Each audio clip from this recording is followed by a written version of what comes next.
All right, so 4.4, we are talking about scatter plots.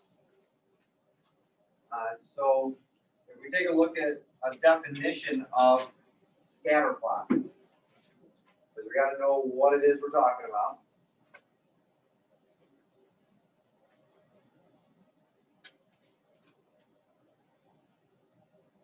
Here's our definition. Why don't you copy down that first line? Okay, at least the first line. A scatter plot is a graph that shows the relationship between two data sets.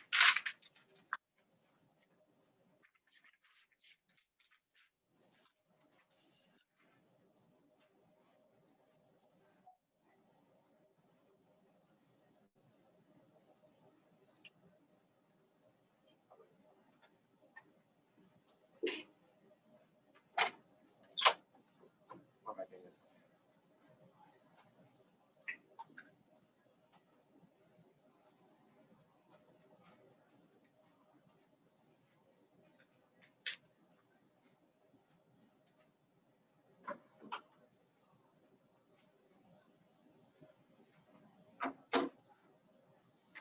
Just started the notes as the first thing. Okay, just say copy down that first sentence. So a scatter plot is a graph that shows the relationship between two data sets.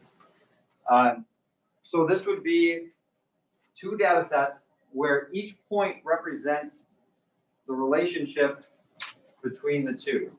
Okay, so an example of it, an example of a scatter plot here would be if I went around to each one of you and I said, what's your shoe size and how tall are you? We could create a scatter plot out of that. Right? If we had shoe size, we're not actually going to do that. But if we had shoe size and we had height, we could find the relationship between shoe size and height by plotting everybody's data here. And it's the combination of every person's data. So I would take mine and whatever my shoe size, whatever my height, I would put a dot there. All right, I'd go through for each one of you, and it would probably end up looking something like this. That is a scatter plot. Now notice on a scatter plot, we don't have the points labeled. We don't care about the labels of these individual points. I don't care that this one is Tate, and this one is Mr. Godowski, and this one is Eli, right? I don't care about that. All I want to see is the relationship between the data. So it doesn't matter who's who. It just matters the relationship between these two data sets. Because we're trying to find what's the relationship, what's the connection between shoe size and height. That's where a scatter plot comes in. Okay. Now, in a good scatter plot, you would have numbers down here still, right? 5, 6, 7, 8, 9, 10, whatever. And then you'd have your heights up here. For sake of time, I didn't put those. But you're going to see that relationship on that graph. Okay.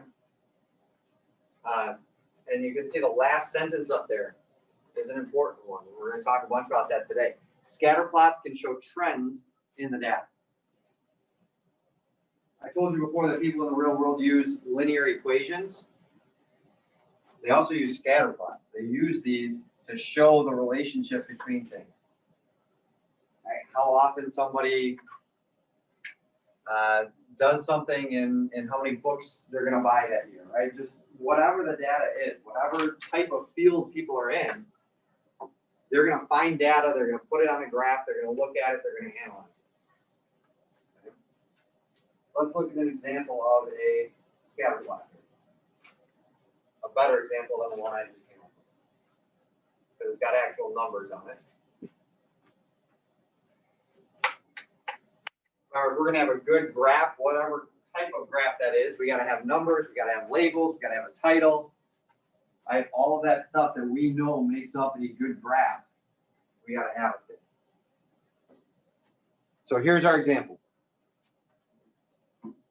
What are we talking about here? What is this example talking about? Eli? There you go. Smoothies, how many calories, how much sugar there is. So each dot represents a different smoothie, a different type of smoothie from a different place, whatever it is.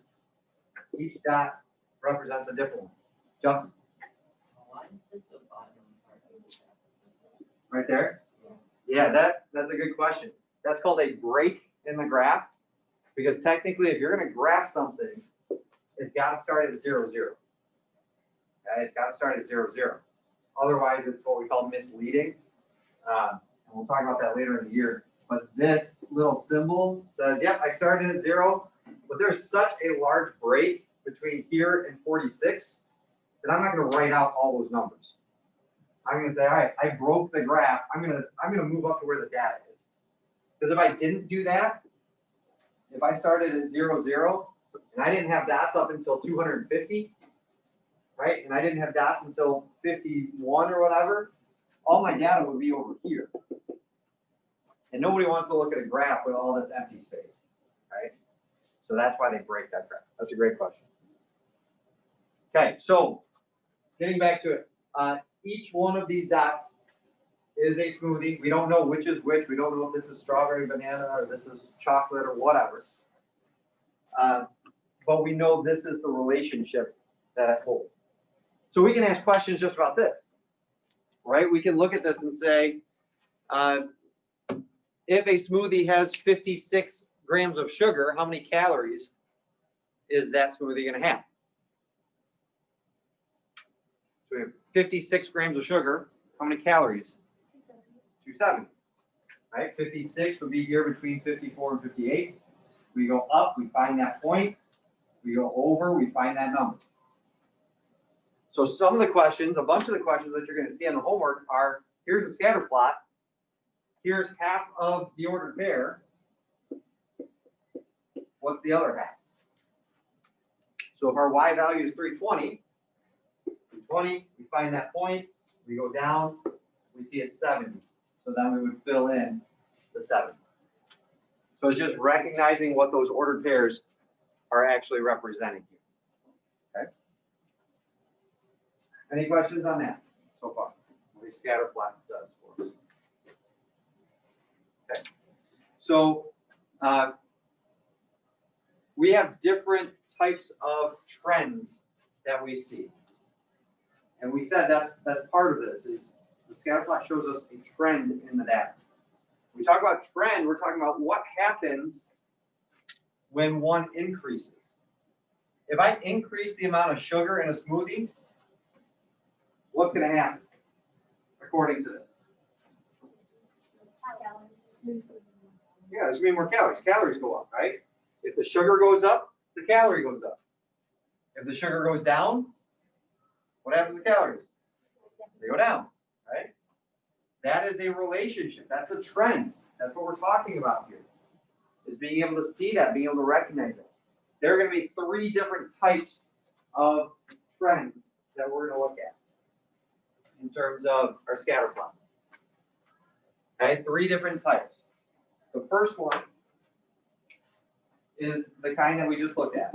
And I would sketch these out in your notes so we can visualize them a little bit. So this is like the one that we just looked at.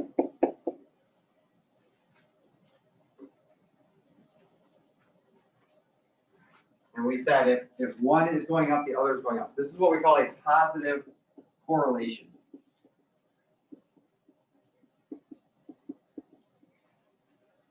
Correlation is a connection.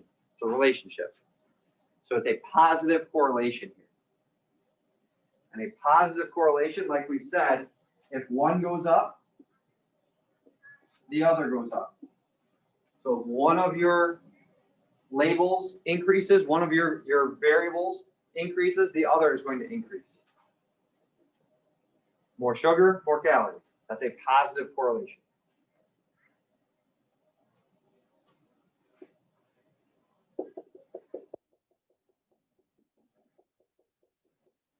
Next one. So instead of going up to the right, we're going down to the right.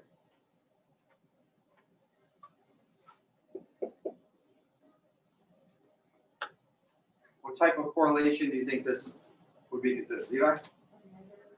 Yeah, this is a negative correlation.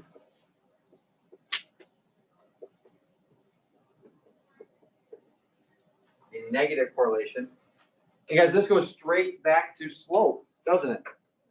Our positive slope was up to the right. Our negative slope was down to the right. It's the same exact thing. So slope and correlation go together. Okay? Positive correlation going up to the right, negative correlation going down to the right. Now, we said with positive, one goes up, the other goes up. The common misconception, the common mistake here for negative is saying, all right, well, that's up and up. This must be if one goes down, the other goes down. That's not it, right? This is still if one goes down, the other goes down. This is saying if this goes down, this goes down. Right? A negative correlation is when it's opposite direction. So if one goes up, the other goes down.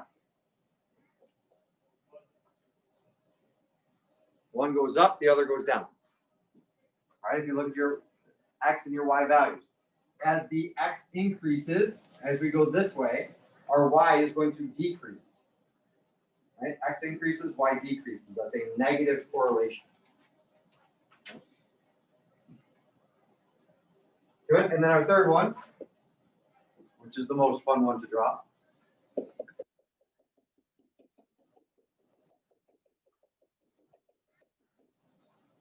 Is there a correlation here? Is there a pattern? No. So this would be no correlation.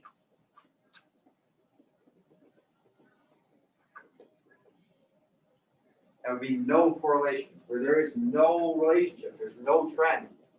There's just dots everywhere. Just What if it's like kind of looking at negative correlation, but like it's not really? Like no correlation. yeah, I mean, once we get older and further into math, there will be mathematical ways to figure out what the correlation is, right? For us, it's going to be pretty clear if it's a negative or if it's just all over the place. So that's a good question. Same thing if we had a bunch of lines that were just straight across, that's still no correlation. It's just like slope, right? It's not positive, it's not negative, it's a zero slope. There's no correlation. Because no matter what x is, y is going to be about the same thing. Right? So there's no correlation. One doesn't change anything on the other. Okay. All right. Let's see. We're going to we're going to find a couple examples here of different correlations. Let's see if we can figure it out. Let's go. How about the relationship between how cold it is outside and the coat sales at a store? So the temperature outside and the coat sales at a store. How many coats they sell? Is this going to be positive? Is this going to be negative? There's going to be no correlation. Emma? Negative. That is going to be negative. You're right. Yeah, absolutely. Because as one goes down, as the temperature goes down, right? As the temperature goes down, more people are going to buy coats. Right? Temperature goes down, more people are going to buy coats. So that would be a negative correlation. Okay.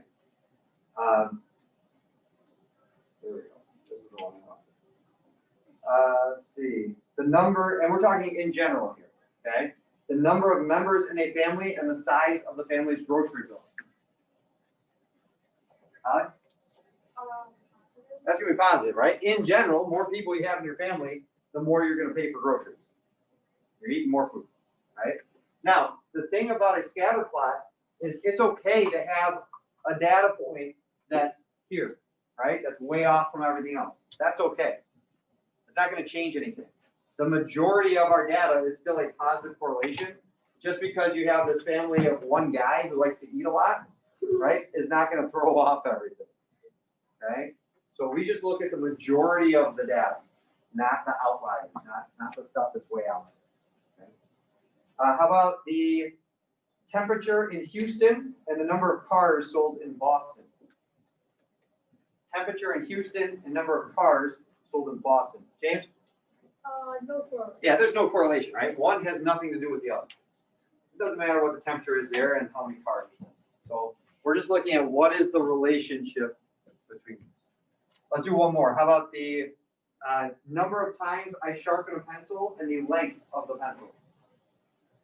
Number of times I sharpen the pencil and the length of the pencil. Eli? Negative. That's going to be negative. More times I sharpen it, the smaller it is. Okay. Good. So we just got to be able to look at those and recognize the correlation. Okay. All right. Questions on that? All right. Great. So the next part of it, if you look at our ICANN, we had two ICANN statements today. One was identify correlations of scatter plots. We did that. That's what we just did. The other one is use lines of fit to model data. So that's what we're looking at here. This is the last thing that we have to look at. Is this idea of a line of fit. Sometimes you'll hear it as the line of best fit. But since we're not technically doing all the mathematical and statistical analysis stuff that you'll do in stats and Algebra 2 and all those ones in the high school, we're not going to call it that. We're just going to call it a line of fit. Look at what it says here. When the data shows a positive or negative correlation, you can model the trend by using a line of fit. A line of fit is a line drawn on a scatter plot that's close to most of the data points. So basically, it's just a line that goes through most of your points.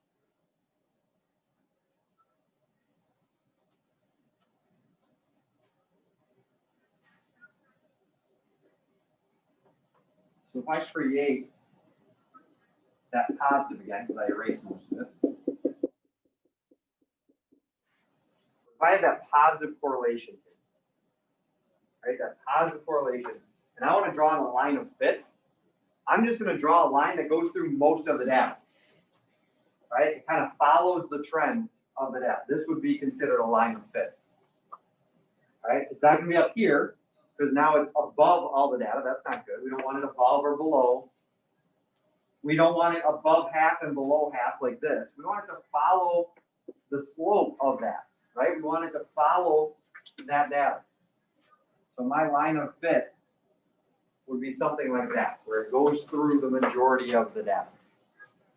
Now for us, if you're asked to draw the line of fit, it doesn't have to be perfect, right? You could be slightly different than the person next to you, and that's okay.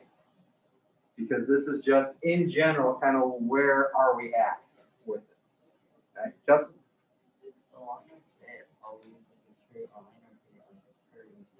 Yeah, it's always going to be a straight line for us, because we're only looking at linear models here. Okay, you know, in the real world, could you have a curved one? Absolutely. Right, but for now, we're just looking at those lines. Okay, so what we can do with that line, once we have that line of fit, this is a line that we can use to estimate, to guess, to predict what's going to happen anywhere on that graph. So if I have this line of fit, let's say I don't have any data up here, all right, I just have data down here, and I can extend that line of fit. Well, now I can predict what's going to happen if I have this x value. If I have this x value, I can go up to that line and over and say, all right, if I have this x value, it's going to be this y value most likely, or somewhere around there. If we did that with our shoe sizes and our height, we're going to see a positive correlation. But I'm guessing that nobody in here has size 14 feet. I'm guessing. I could be wrong. But we could draw in a line of fit and say, all right, here's all our data, here's our line. Now, if somebody had size 14, how tall do we think they might be? And we could use that, and they'd probably be pretty tall. They got a couple guys next door in Mr. Crawford's class that look like 6'6". We could go ask them. I'm guessing they're 13, 14. But that's what that line of fit is used for. Okay? Now, sometimes they're going to ask you to write an equation for that line of fit. That's okay. We've done that. We've created equations of lines before, right? If you're going to create the equation of that line, You just need to know the slope of that line and the y-intercept of that line. That's it. If you're going to find the slope of that line, just find 2 points that are on that line. Find 2 points that are on that line, count your i's in your run, get your slope, and then look at where your y-intercept is. So we can create that equation just doing the stuff that we did earlier in the chapter. Okay, there's nothing new there. It's just a different way of looking at it. So, for example, to make sure we're on the same wavelength here, I want to look at what this type of question might look like. So we see up at the top, we're given data. Each week, different number of sales, right? It's not a linear pattern.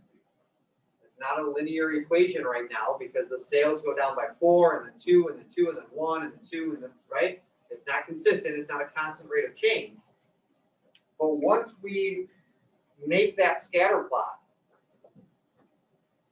right? Once we make that scatter plot, we can see it's not a linear equation, right? It wasn't a linear function because it wasn't going down by the same amount every time, every week. But it is a negative correlation, right? We still see that negative correlation here. And we can draw in that line of fit. It's through most of the data. And if I wanted to find the equation of that, here's 2 points that fall on that line of fit. So we would use those to find the slope down 2/1. And then when we look at where it crosses our y-axis at 20. So if I wanted to create my equation here, that would be y is equal to negative 2x because it's down 2/1. And then plus 20. Here's my line of best fit, or line of fit. Okay. That's what we're looking at here. Any questions about it? Creating the scatter plot, correlation, line of fit. That's what we're looking at. Any questions? All right. Go ahead. Get to work. We're good. I'll make sure, well, it should be unlocked now. You're good to go. Make sure we're submitting the picture. Okay, submitting the picture. Same thing at home, guys. Go ahead and get to work. You can get off the Zoom if you have questions. I'll leave the Zoom on. You can jump back on when you have questions. Okay, and we'll see you tomorrow.